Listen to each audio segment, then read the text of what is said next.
जय श्री गणेश। आज हम बात करते हैं हनुमान जयंती के बारे में।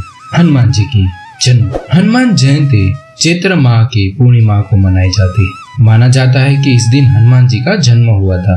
हनुमान जी को कलयुग में सबसे प्रभावशाली देवताओं में से एक माना जाता है। विष्णु जी के राम अवतार के बाद रावण को दिव्य शक्ति प्रदान हो गई थी, जिससे रावण ने अपनी मोक्ष प्राप्ति हेतु शिव जी से वरदान मांगा कि उन्हें मोक्ष दिया जाए और उसका कोई उपाय बताए। तब भगवान शिव ने राम के हाथों मोक्ष प्रदान करने के लिए लीला रची। इसी योजना को पूर्ण करने के लिए भगवान शिव ने अपना 11वां रुद्र अवतार लिया हनुमान जी के रूप में, और हनुमान जी ने रावण के वरदान के साथ साथ उसे मोक्ष भी दिलवाया। हनुमान भक्तों के लिए हनुमान जयंती का विशेष महत्व है। शास्त्रों के अनुसार हनुमान जी को राम भक्त माना जाता है। हनुमान को बल, बुद्धि, विद्या, शौर्य और निर्भयता का प्रतीक माना जाता है। जब कोई परेशानी सामने खड़ी हो जाती है तो सबसे पहले हम पवन पुत्र हनुमान को ही याद करते हैं। हम इनको कई नामों से बुलाते हैं: बजरंगबली, पवन सुत, महावीर, अंजनी सुत, संकट मोचन, अंजनेय, चिरंजीवी आदि नामों से हम हनुमान जी को पुकारते। हनुमान जी ने अपना पूरा जीवन राम भक्ति में व्यतीत कर दिया और श्री राम ने उन्हें अजर अमर का वरदान दे दिया। राम भक्ति में तल्लीन बजरंगबली जीवन भर ब्रह्मचारी बने रहे। पौराणिक कथा अनुसार एक बार महान ऋषि अंगिरा भगवान इंद्र के देवलोक में पहुंचे।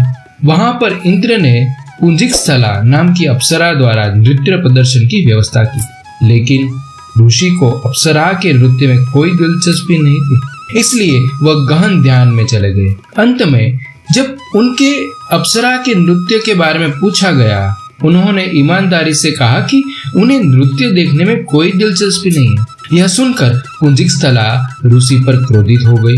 बदले में ऋषि अंगिरा ने नर्तकी को श्राप देते हुए कहा कि तुम एक बंदर के रूप में धरती पर जन्म लोगे। पुंजिकस्थला ने ऋषि से क्षमा याचना की, लेकिन ऋषि ने अपना श्राप वापस नहीं दिया। नर्तकी एक अन्य ऋषि के पास गई और ऋषि ने अप्सरा को आशीर्वाद दिया कि सतयुग में भगवान विष्णु का एक अवतार प्रकट होगा। इस तरह पुंजिकस्थला ने सतयुग में वानरराज कुंजर की बेटी अंजना के रूप में जन्म लिया और उनका विवाह कपिराज केसरी से हुआ, जो एक वानरराज थे।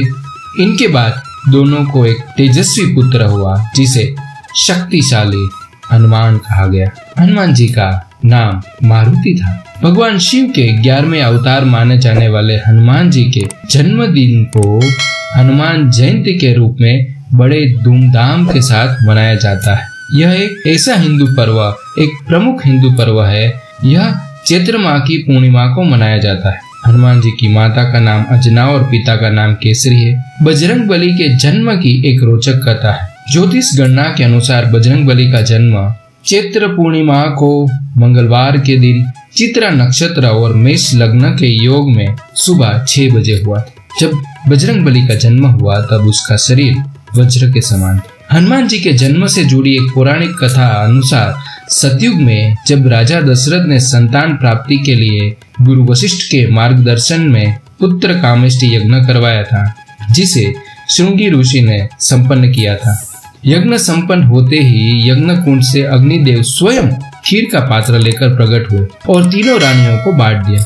उसी वक्त रानी कैकेयी के हाथों से एक चील ने खीर छीन ली और मुख में भरकर उड़ गई। चील जब उड़ी तो देवी अंजना के आश्रम से ही होकर गुजरी, और उसी वक्त वो खीर जब देवी अंजना भगवान शिव का तप कर रही थी तब एक पात्र में गिरी और उसने भगवान शिव का प्रसाद समझकर उसे ग्रहण कर लिया, जिसकी वजह से वह गर्भवती हुई और उन्होंने चैत्र माह की पुण्यतिथि पूर्णिमा को बजरंगबली को जन्म दिया। अजर अमर बजरंगबली भगवान श्री राम के अनन्य भक्त हुए और सदैव ब्रह्मचारी बने रहे। हनुमान जी, अगर हम हनुमान जी का जीवन देखें, बल, ताकत, निर्भयता, ये सब कुछ होने के बावजूद हनुमान जी एक ही कहते हैं, ये शक्ति तो राम की दी हुई है। जो भक्ति में शक्ति है वही हमें हनुमान जी से प्राप्त होती है। जब हम हनुमान चालीसा भी करते हैं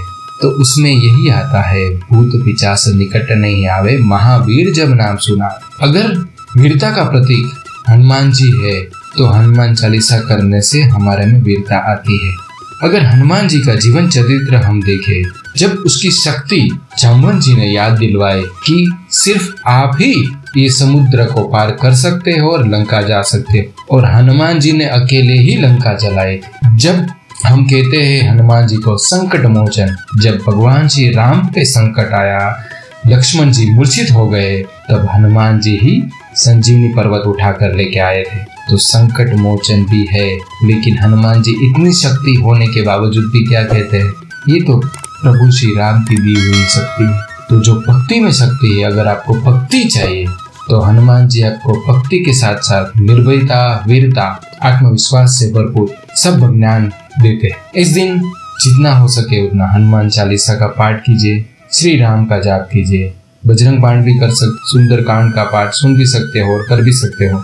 हनुमान चालीसा सबसे श्रेष्ठ है। इससे पहले जो वीडियो बनाया था राम नवमी का, राम की जन्म कथा के बारे में, उसको भी आप जरूर सुनिएगा। राम और हनुमान परस्पर एक दूसरे के अनुयायी है। हनुमान जी राम के बिना नहीं चल सकते और राम जी हनुमान के बिना नहीं चल सकते, राम जी हनुमान के बिना नहीं चल सकते, एक दूसरे के परस्पर अनुयायी है। राम विष्णु के अवतार है और हनुमान जी शिव के अवतार है। जो शिव जी के इष्ट विष्णु है और विष्णु जी के इष्ट भगवान शिव। अगर आपको ये वीडियो अच्छा लगा हो तो इसे लाइक कीजिए, दूसरों के साथ शेयर कीजिए और इस चैनल को सब्सक्राइब कीजिए। ओम नमः शिवाय। जय श्री कृष्ण, जय श्री राम, जय जय श्री राम। बजरंग बली की जय।